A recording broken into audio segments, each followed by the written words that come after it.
rajouter, voilà, en fonction des circonstances des morts. J'aime bien les enfants. On va reprendre en douceur avec Ouais. Tu connais ton gars.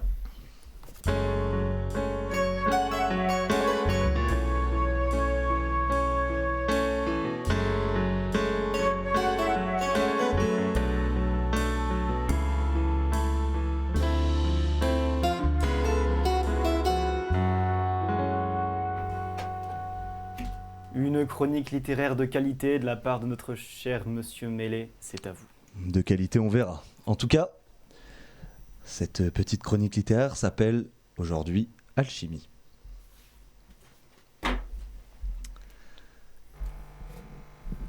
Sortez vos écoutilles. Le bruit de ma cuillère qui teinte contre ma tasse de café accompagne le doux rythme de sa voix. Déjà 10 minutes que je l'écoute et j'ai déjà fini mon café. 1 an que l'on se fréquente. Au début, c'était le jeudi et maintenant, c'est le mardi. J'aime l'écouter. Elle a une voix étonnamment grave pour une femme et qu'est-ce qu'elle s'y connaît en littérature, contrairement à moi. À chaque fois que je l'écoute, j'apprends des choses. Je pense que c'est une bonne partie de mon affection pour elle, suivie de la beauté de sa voix, puis de son nom, qui lui va si bien que l'on aurait dit qu'il était fait pour elle. Bérénice, celle qui apporte la victoire. La tonalité de sa voix, les mots qu'elle emploie, tout me laisse penser qu'elle transforme en or tout ce qu'elle touche. Ah, elle a fini de me raconter sa journée, je sens que c'est le moment de refaire un café. Ces rendez-vous hebdomadaires sont une sorte d'échappatoire au quotidien. J'ai l'impression que c'est facile de se retrouver seul dans la vie. Quand on a peu d'attaches comme moi, la solitude devient une sorte d'habitude. Les gens passent et repartent, continuant d'être attachés à leurs racines, racines que j'ai peu. Je n'en veux à personne d'ailleurs, mais il est vrai que ma rencontre avec Bérénice aura été un peu salvatrice. Une personne qui me parle et me comprend. J'arrive à voir sa vie quand elle me la raconte. C'est suffisamment rare pour le mentionner, mais quand les gens me parlent, je ne vois rien, aucune image, c'est plat, souvent sans intérêt.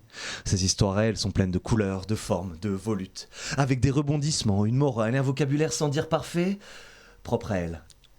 C'est vivant. À son image d'ailleurs. J'en viens à me demander s'il est réellement question d'amour entre elle et moi. Au stade où nous en sommes, il s'agit peut-être d'habitude, de routine acceptée par les deux parties d'un accord tacite. Elle, qui accepte de briser ma solitude pendant 1 heure. Moi qui l'écoute en créant toutes ces folles esquisses colorées au fur et à mesure de ses histoires.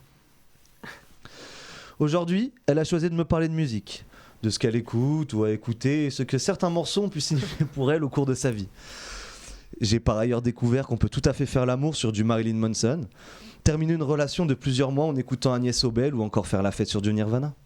Ça ne tient qu'à moi, mais je n'ai jamais pu écouter Nirvana sans penser à Kurt, annihilant mon envie de festoyer sur le champ. Preuve en est qu'il n'y a pas de schéma préconçu. En tout cas, l'échange est le plus important en musique, dans tout art sûrement. Mais la musique a cette chose.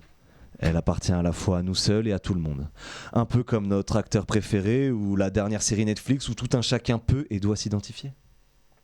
Ah, elle en vient aux nouvelles du monde, où d'après elle, rien ne va plus. Le coronavirus, l'individualisation des gens par les téléphones et les réseaux sociaux, et j'ai même le droit à une partie météo. Quelle chance. Est-ce qu'elle veut casser mon imagination pleine de volutes ? Elle prend son ton grave. Je le sens.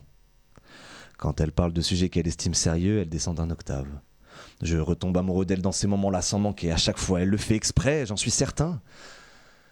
Sentant la fin du rendez-vous arriver, comme toujours, je me dis que j'aimerais me rapprocher d'elle, lui toucher la cuisse et prendre sa main dans la mienne en lui disant que elle me plaît et que j'aimerais la serrer contre moi.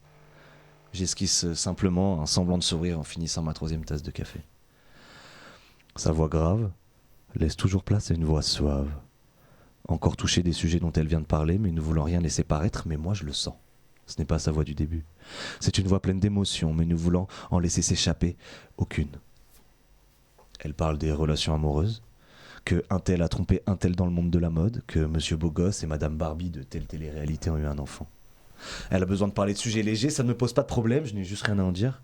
Ce genre de tabloïd ne m'intéresse même pas un minimum, mais puisque c'est elle, et que je sens que le monde dans lequel nous vivons, et les sujets sérieux la touchent, alors je t'en prie, Bérénice, parle des Marseillais ou de quelconque sujet pouvant te faire oublier la terrible réalité qu'est le monde normal, loin des caméras, des voyages et des noms d'oiseaux tous plus colorés et recherchés les uns des autres.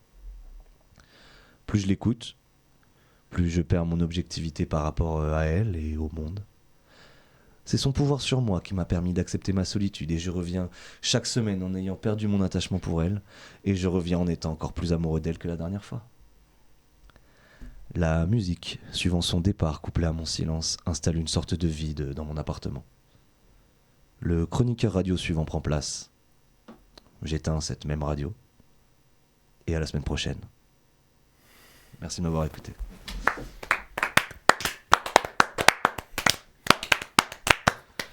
Merci beaucoup. C'était Alchimay. Une plume. Mais une plume. Vous êtes très gentil, mon ami. J'aime beaucoup. Franchement, c'était bien, ouais, c'était bien. Alors pour l'anecdote, cette nouvelle avec Julie du moins, on la connaissait déjà plus ou moins dans les grandes lignes parce qu'on l'a entendu pour la Non, première je la fois connais par quand cœur, par on contre. était ensemble au cours Florent à Montpellier. Exactement. Ah, donc c'est vieux ce texte alors. Eh oui. Il a déjà 1 an et demi. Un Non, an et demi, plus, 2 ans. Un petit peu plus.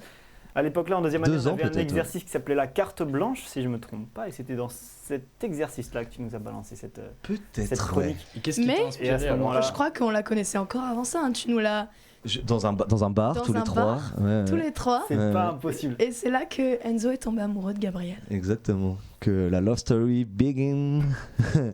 Non, mais pour répondre à toi, pour te répondre, Emilien, en fait, j'aime beaucoup les histoires de façon générale dans la vie, les histoires verticales, en fait, où il y a, comment dire, une personne qui est en relation avec une autre personne sans que un des deux parties ne sait pas que l'autre partie est au courant que l'autre même existe. Tu vois. C'est chose qui arrive beaucoup avec les musiciens, les youtubeurs, les acteurs, etc. Et c'est quelque chose que j'aime énormément, qui m'inspire beaucoup, de voir qu'on peut aimer profondément quelqu'un qui ne sait même pas que tu existes, ou donner rendez-vous à quelqu'un, comme on peut faire comme ce que je fais avec mes streamers préférés, mes youtubeurs préférés, chaque semaine, on va dire, ou j'en sais rien. Et voilà, c'est quelque chose qui m'inspire énormément. Une sorte de relation parasociale. Ouais, ça a dans complètement. un seul sens quoi. Un seul sens complet. Et je trouve que, en fait, je trouve qu'on a beaucoup de relations comme ça de nos jours, et je trouve que ça de plus en plus. Encore une fois, les streamers, youtubeurs sont les premiers qui nous viennent en tête, Ouais, mais, ouais. musiciens, et ça met une sorte de hiérarchie sociale Ouais. tout de suite. Enfin, Mais après, ça porte un nom, je crois. sûrement. Non, mais quand ça devient trop. Ouais, Tu vois, c'est plus idolâtré, c'est non, vraiment mais de la passion. C'est une quoi. vraie maladie où, Ouais. genre, tu es persuadé de Non. connaître la personne et tout, alors que pas du tout. Et tu t'inventes un passé avec elle et tout. Ah, une Je sais plus relation, comment ça un lien, s'appelle. ouais, ça doit apporter. Mais c'est une vraie maladie. Ah, une maladie carrément. Ah oui, oui. Ok. Non, mais il y a des gens qui Carrément. sont vraiment persuadés, Il y a comme des tu gens qui dis, sont- que ouais, c'est ouais. réciproque Que c'est et réciproque. que l'autre elle l'aime aussi, tu vois. Putain, c'est ouf. Ouais, elle a raison, Julie, ça ex-vend. Mais regardez Merci, Emile. ce que j'écris au final. Mais... C'est vraiment ça, parce qu'il est en mode ouais, je tombe amoureux à nouveau d'elle et tout. Ouais, ouais.